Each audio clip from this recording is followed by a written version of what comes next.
Saya bukan diktator. Saya juga bukan pelanggar HAM. Saya tidak memiliki beban masa lalu. Kami tidak ingin banyak bicara. Kami sudah paham persoalan bangsa ini dan tahu apa yang harus kami lakukan. Kami tidak punya potongan diktator atau otoriter. Kami tidak punya rekam jejak melanggar HAM. Dulu Jokowi bohong mungkin masih kita bisa anggap sebagai kebenaran. Tapi sekarang dia berkata benar pun kita sudah anggap sebagai kebohongan. Terus saya udah bingung, kita ini sudah kehilangan nilai kan sebenarnya.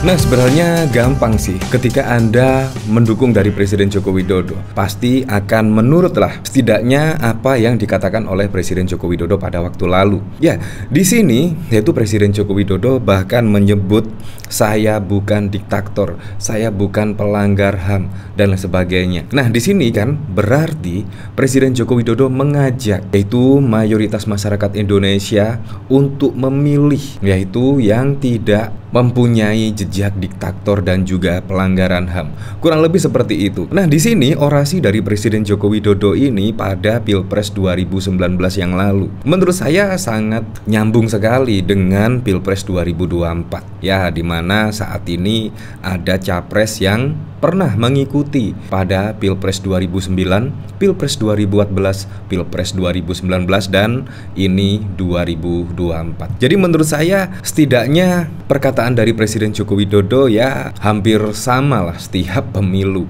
Jadi kita harus memilih pemimpin yang tidak mempunyai beban masa lalu. Karena kalau pemimpin mempunyai track record, mempunyai beban masa lalu misalnya, di situ pasti akan mempengaruhi kinerjanya, mempengaruhi kebijakannya, mempengaruhi program-programnya dan lain sebagainya. Nah, di sini memang cukup mengejutkan, apalagi saat ini juga yaitu anak dari Presiden Joko Widodo tiba-tiba menjadi cawapres dari Pak Prabowo Subianto, padahal usianya juga belum genap 40 tahun. Padahal kalau kita ketahui, undang-undang tersebut mengatur yaitu usia di bawah 40 tahun tidak bisa mengikuti atau tidak bisa mendaftar sebagai capres dan cawapres. Tetapi pada waktu lalu ada gugatan usia minimum capres dan cawapres. Akhirnya pun oleh Anwar Usman, ketua MK selaku paman dari Gibran, akhirnya mengkabulkan gugatan usia minimum capres dan cawapres dan akhirnya Gibran pun bisa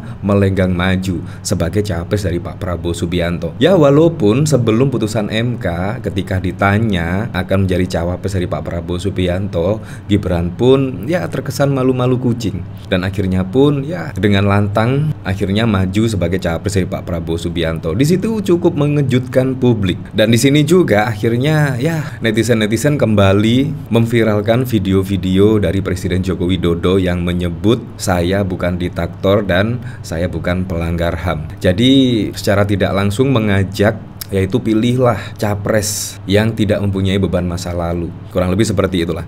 Di sini bahkan juga dikomentari oleh Pak Uban Keyen. Miris sebuah ucapan Jokowi di saat Pilpres 2019 pernah berucap dalam orasi, saya bukan diktator, saya tidak punya beban masa lalu, saya bukan pelanggar HAM. Beda sekarang, hanya tersisa 30% kekuasaan yang tersisa di masamu Pak Jokowi, semua dalam kendalimu. Seperti ini video dari Presiden Joko Widodo pada saat orasi pada Pilpres 2019 yang lalu. Saya bukan diktator. Saya juga bukan pelanggar HAM. Dan saya juga bukan. Saya tidak memiliki beban masa lalu. Di sini menurut saya sih, sindiran dari Presiden Joko Widodo untuk siapa? Ya pasti Anda tahu sendirilah. Pada waktu lalu juga capresnya ada dua, Prabowo dan juga Joko Widodo. Jadi untuk siapa? Pasti Anda juga sudah tahu sendiri. Di sini Jokowi mengakui sendiri kalau Prabowo Subianto adalah pelanggar HAM berat. Ya kurang lebih seperti itu. Dari sini saya penasaran, kira-kira komentar-komentarnya seperti apa ya? Nah, di sini ada Bung Adian. Dulu Jokowi bohong mungkin masih kita bisa anggap sebagai kebenaran. Tapi sekarang dia berkata benar pun kita sudah anggap sebagai kebohongan. Terus saya udah bingung, kita ini sudah kehilangan nilai kan sebenarnya. Mungkin betul yang dibilang Fahri tadi, bahwa politik selalu punya dua muka kan. Ya di sini dia bilang netral, ya di sini baliho diambilin. Ya di sini dia bilang harus menghormati konstitusi, ya di sini undang-undang dirubah di Mahkamah Konstitusi. Nah, dan lain sebagainya. Di sini dari Nine, duh kangen aku ambek sampean iki kok sing bela-belain dulu. Berubah saya tirani untuk Pilpres. Ya seperti itulah. Jadi memang kita dihadapkan dengan Pilpres yang cukup mengejutkan dan sungguh di luar dugaan. Mulai apa? Mulai dari putusan MK. Ya, seperti itulah. Nah, di sini itu pada Pilpres 2019 yang lalu dari fifa.co.id, Jokowi, saya bukan diktator dan juga bukan pelanggar HAM. Di sini Presiden Joko Widodo menegaskan bahwa dirinya bukan seorang diktator dan pelanggaran kasus hak asasi manusia di Indonesia. Tentu ucapan Jokowi ini langsung dikaitkan dengan sosok Prabowo Subianto yang selama ini memang selalu diserang dengan hal tersebut. Bapak Ibu Saudara, saya bukan diktator, saya juga bukan pelanggar HAM, ujar Jokowi di hadapan para alumnus Universitas Trisakti Jakarta di Gelora Bung Karno pada 9 Februari 2019. Dalam kesempatan itu, Presiden Joko Widodo ikut menyaksikan langsung pemutaran film tragedi 98 yang terjadi di kampus Universitas Trisakti Jakarta. Saya tadi lihat peristiwa 98 di layar. Kita tidak ingin peristiwa seperti itu, turbulensi politik seperti itu hadir lagi di negara tercinta. Oleh karena demokrasi saat ini sudah semakin dewasa, maka dari itu dia menginginkan agar tragedi 98 di Jakarta tidak terulang kembali.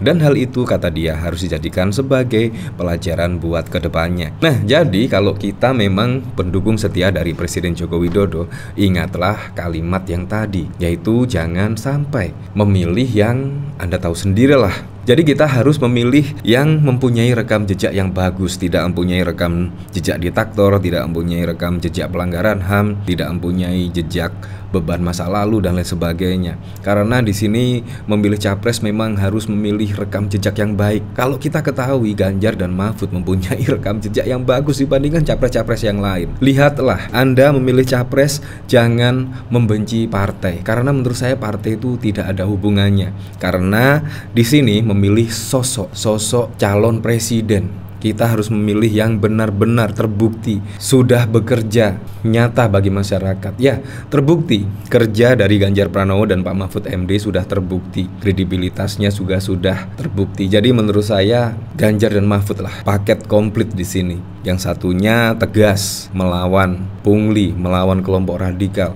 Yang satunya pendekar hukum yang sangat bisa diandalkan, yaitu membongkar kasus-kasus besar lainnya. Menurut saya di sini rekam jejaknya kedua capres dan cawapres di sini Ganjar dan Pak Mahfud MD sangat-sangat sudah terbukti dan juga teruji. Ya, jadi menurut saya kalau kita pendukung Presiden Joko Widodo benar, ya ingatlah ucapan Presiden Joko Widodo ini ketika Pilpres 2019 yang lalu. Ya, apapun itulah untuk Pilpres 2024 mendatang, semoga saja berjalan dengan aman, berjalan dengan lancar, dan yang paling penting berjalan dengan jujur dan juga adil. Ya, semoga saja siapapun presidennya besok, entah Pak Prabowo Subianto, entah Anies Baswedan, entah Ganjar Pranowo, kita terima. Dan semoga saja bisa membawa Indonesia lebih maju dan juga bisa mensejahterakan masyarakat Indonesia.